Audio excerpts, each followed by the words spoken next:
Kati ya wahitimu hao 32, wanaume waliofanikiwa kuhitimu ni 26, wanawake wakiwa ni 6. Wametunukiwa shahada zao za elimu mbele ya umati mkubwa wa Waislamu kutoka ndani na nje ya mkoa wa Singida. Tumehitimu leo ikiwa katika level ya thanawi. Tumeweza kupambana mpaka hivi sasa tumeweza kufikisha miaka 5. Wallahi tunamshukuru Allah subhanahu wa ta'ala, ndio ametaka hili leo tumefikia hapa. Tunaomba Mungu atufanyie wepesi tuweze tukaifundisha hii elimu tuliyochukua hapa. Mbunge wa Singida mjini Mheshimiwa Yagi Kiaratu aliipamba shughuli hiyo kwa nafasi ya mgeni rasmi, na hii ni kauli yake wakati anazungumza na hadhara hiyo katika mahafali ya 15 ya chuo hicho. Tumeona namna gani watoto wetu wanalelewa kiroho.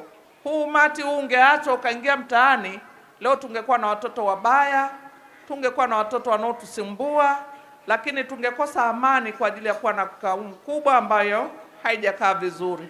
Mimi niwapongeza sana walimu wote kwa kazi kubwa mnaifanya. Nasaha za viongozi wa dini katika hadhara hiyo ziligusa nukta kadhaa, ikiwemo thamani ya elimu inayoambatana na nidhamu, huku wahitimu wakihimizwa kutotosheka na elimu walioipata. Elimu ni kitu muhimu sana. Msione mnapoa shahada leo wallahi hamujasoma bado. Someni, elimu ni bahari. Na kusoma hakumaliziki mpaka utakapomaliza dunia yako.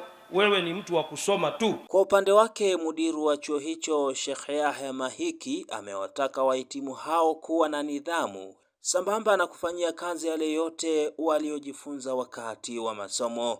Wakawaheshimu mashekhe watakaowakuta huko kwa viwango vyao na hali zao, wakawaheshimu. Unapomsomesha mtu manake akakifanyia kazi kile alichokisoma, na vitendo vizuri vitaathiri jamii. Kwa wao wakifanya mazuri wataathiri jamii kwa tabia zao nzuri, na ndivyo ilivyokuwa. Mtume aliathiri watu kwa tabia nzuri, wala hakuathiri kwa vingine zaidi ya tabia nzuri na mwenendo mzuri. Masomo ya hapa nimeona ni mazuri, wakitoka vijana uoga wanaenda kusaidia jamii kwa vizuri zaidi, na ndio maana mmeona watu wametika hapa. Na vijana wetu hawa ambao wamehitimu, basi Mwenyezi Mungu awafanyie wepesi kule wanakokwenda. Nikiripoti kutokea hapa mkoani Singida, Ramadhan Idilimu wa Mahasin TV.